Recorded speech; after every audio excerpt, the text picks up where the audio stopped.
Oi, gente. Hoje é mais um vídeo da série, agora reinventando o campo progressista, porque foi a expressão de consenso entre os inscritos do canal, não é? Eu tenho algumas coisas para dizer antes de começar o vídeo propriamente, que hoje eu já começo também a fazer vídeos sobre outros temas, que essa série é uma série que eu vou fazer um vídeo talvez por semana, um vídeo a cada 3 semanas. Eu vou estar constantemente alimentando a série, talvez eu faça até uma playlist para ela, mas eu não vou fazer apenas isso, tem muitos outros assuntos que eu quero abordar.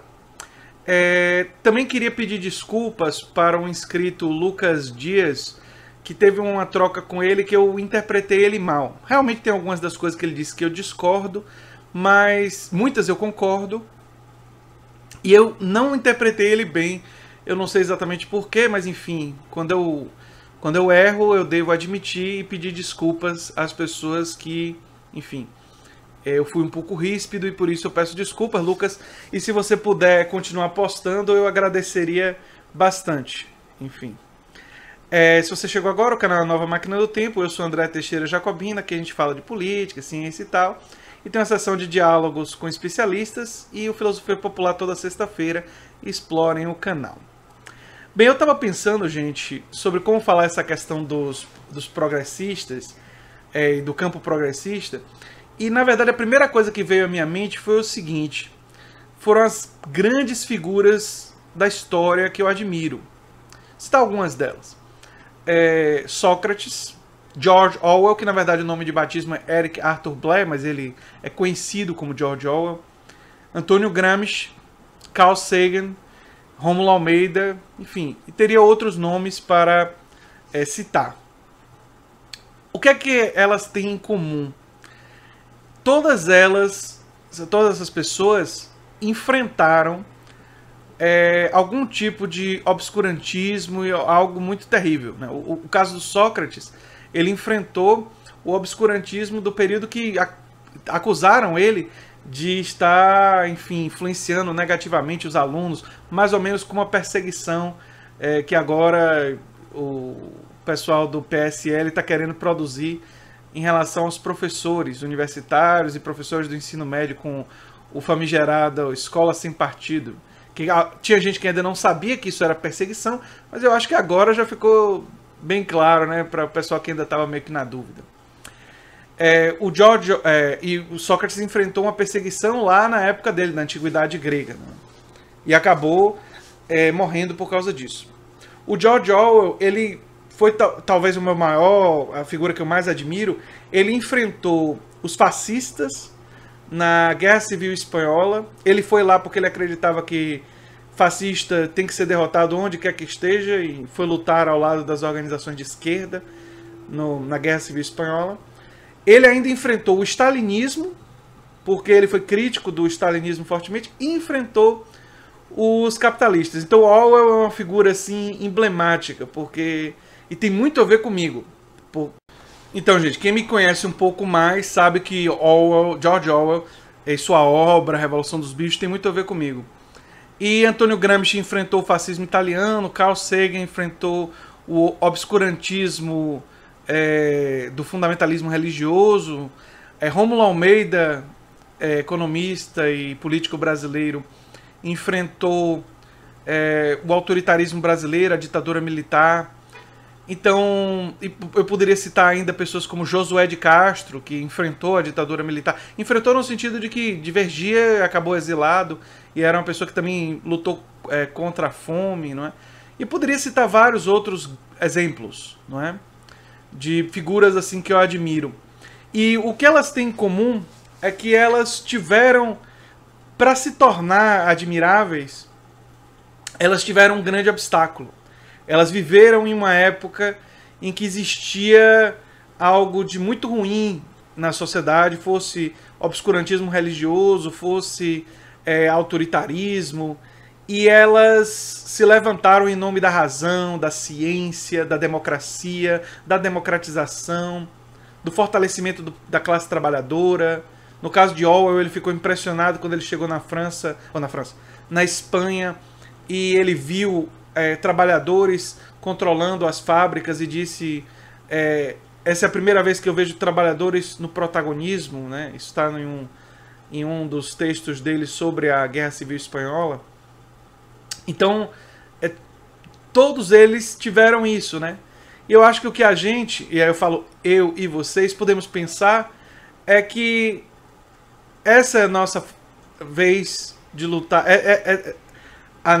o nosso enfrentamento da nossa geração com relação a uma corrente semifascista é agora. Essa é a nossa chance de marcar a nossa defesa pela ciência, pela razão e pela democracia. Então, eu acho que vocês podem pensar sobre isso. Bem, falando sobre progressista, vocês foram na mosca, acho que vocês estão cobertos de razão em falar do termo progressista, inclusive porque esse é o termo que se utiliza nos Estados Unidos, na corrente progressista de lá, que é grande parte da minha inspiração para vários aspectos da minha defesa. Então, o que eu falei de financiamento vem inspirado deles. E o que eu vou falar hoje sobre unificação dos movimentos sociais e a estratégia de Bernie Sanders claro, foi o Bernie Sanders que realizou isso aí. Tem um texto do Ernesto Laclau e da Chantal Mouffe sobre estratégia socialista e tal, que depois eu posso achar e colocar para vocês um link se tiver na internet. Eu tenho ele aqui no computador, não é? E esse texto, ele fala sobre como os movimentos devem buscar nos outros movimentos sociais pautas em comum, o reconhecimento da outra pauta como uma pauta legítima e aquilo que elas têm de identidade entre elas, não para criar uma pauta única, porque cada movimento deve reter aquilo que lhe é específico, mas para criar bases para uma defesa em comum dos movimentos progressistas. E aí vocês devem estar pensando, poxa, isso é muito bonito e tal, mas nunca vi ninguém fazer. Pois é, o Bernie Sanders conseguiu fazer na prefeitura de Burlington, em Vermont. A história dele eu não vou contar toda, até tem vídeos meus aqui no canal falando sobre Bernie Sanders que eu conto em mais detalhes, mas o que é importante é que quando ele foi eleito prefeito, até antes de ser eleito, ele botou todos os movimentos sociais para sentar à mesa, os ambientalistas, os feministas, o movimento negro, os sindicatos de trabalhadores, organizações até de extrema esquerda, botou todo mundo. E disse, olha, nós vamos aqui conversar, não vai ser fácil, mas nós vamos buscar construir uma agenda que fortaleça todos os setores progressistas, não seja impositiva diante da sociedade em temas que a sociedade não está pronta para aceitar, mas que vai promover esses valores, ou seja, vai produzir a lenta e gradual transformação pelo convencimento, pelo exemplo e não pela imposição. E em determinados temas nós vamos garantir direitos sociais e avanços para todos. E uma das coisas que Bernie Sanders fez como prefeito, que é muito interessante, é que ele também conversou com os pequenos produtores rurais do entorno da cidade. Porque a cidade de Burlington tem uma agricultura familiar forte. E ele conversou com eles, viu quais eram as necessidades deles e fez políticas para beneficiar eles. E por que isso é importante? Porque esses agricultores são profundamente conservadores culturalmente. Eles são, enfim, contra o casamento gay. Hoje talvez menos, porque o trabalho que foi desenvolvido pelos progressistas lá está transformando a visão de muitas dessas pessoas. Mas na época que Bernie Sanders era prefeito, ele era um prefeito declaradamente, ele se dizia socialista democrático, né, um social-democrata progressista, e como é que ele dialogaria com essas pessoas? Pois bem, ele dialogou, e no ano 2000, se eu não me engano, ele era candidato ao Senado em 2000. Ele já tinha sido prefeito 3 vezes, depois congressista. Você via nas casas dessas pessoas, ou seja, do pessoal que tinha pequena agricultura familiar e era muito culturalmente conservadoras, cartazes assim, para a presidência Bush e Cheney, George W. Bush e Dick Cheney, né, do Partido Republicano, e para o Senado, Bernie Sanders. E aí, repórteres e pessoas foram falar com essas pessoas e... Olha, como é que você reconcilia o fato de votar para George W. Bush e Dick Cheney para a presidência e para o Senado Bernie Sanders, que é um cara que tem uma ideologia completamente diferente e tal. Aí perguntaram para essas pessoas. Aí elas disseram o seguinte: olha, nós estamos votando em Bush e Cheney por causa dos nossos valores morais, por causa da família tradicional, por causa de todas essas coisas aí. Mas então por que você vota em Bernie Sanders? A resposta deles, da maioria das pessoas, era simplesmente porque ele está do nosso lado. Simples, não é? Perceberam?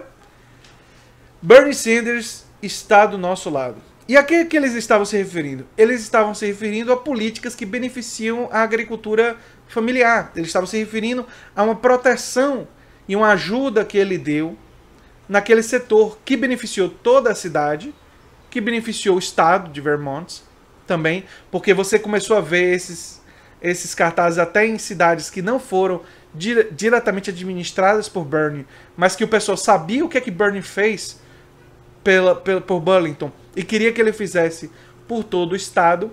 E aí ele adquiriu uma popularidade gigantesca no estado de Vermont, porque ele estava do lado da classe trabalhadora, ele estava do lado dos pequenos produtores, ele estava do lado deles. Coisa simples. Então, e eles conseguiam ver para além do discurso moral, para além do discurso cultural, o que Bernie Sanders fez. Eu acredito que aí existe uma gigantesca lição. Uma gigantesca lição que a gente aprende com a história de hoje, o político mais popular dos Estados Unidos. Eu posso botar para vocês um link que vai mostrar que Bernie Sanders hoje é o político mais popular dos Estados Unidos. E eu acredito que tem muito a ver com esse tipo de coisa. E Bernie Sanders, é claro, do ponto de vista pessoal, que ele sim é a favor... Vocês podem ouvir discursos dele. Ele é a favor da legalização do aborto. Ele é a favor do casamento gay. Mas ele não coloca essas questões, que são pessoais dele, como em soma zero com o público. Ele foi para lugares extremamente conservadores e diz: pessoas honestas e de bem podem discordar nesses temas.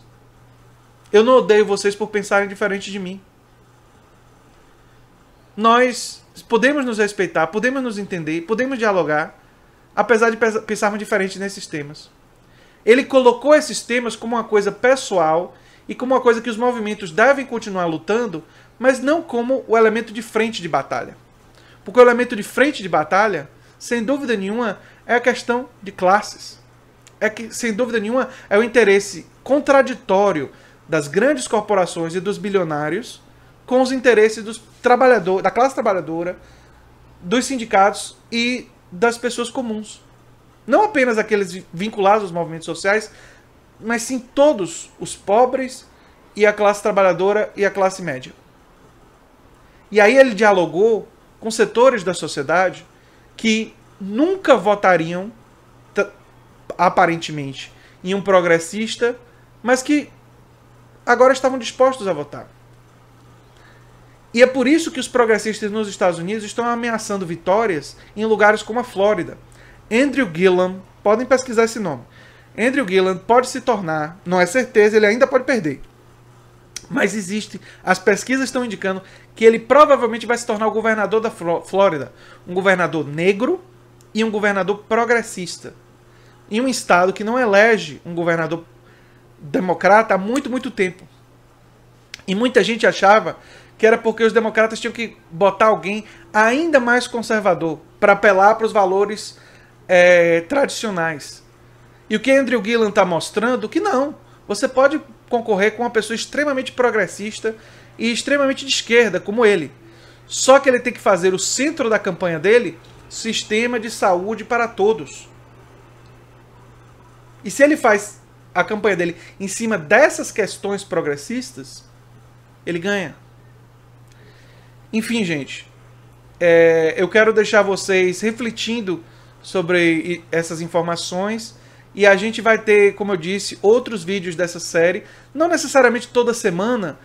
Semana que vem talvez eu não faça vídeo sobre essa série, mas aí na semana seguinte eu retomo. E a ideia é justamente ir refletindo sobre essas estratégias e sobre esses ensinamentos que pessoas progressistas, né, eu diria até de esquerda, mas esquerda aqui no Brasil virou uma palavra maldita. Depois a gente vai ter que retomar ela de uma outra forma, talvez. Mas o que elas nos ensinam. E era essa a mensagem no vídeo de hoje. Se vocês gostam do que eu faço aqui, se inscrevam no canal, deem um like e compartilhem, que é muito importante para mim. Um abração e até o próximo vídeo, e a série vai continuar. Não dá para resolver tudo em um vídeo só. Um abração.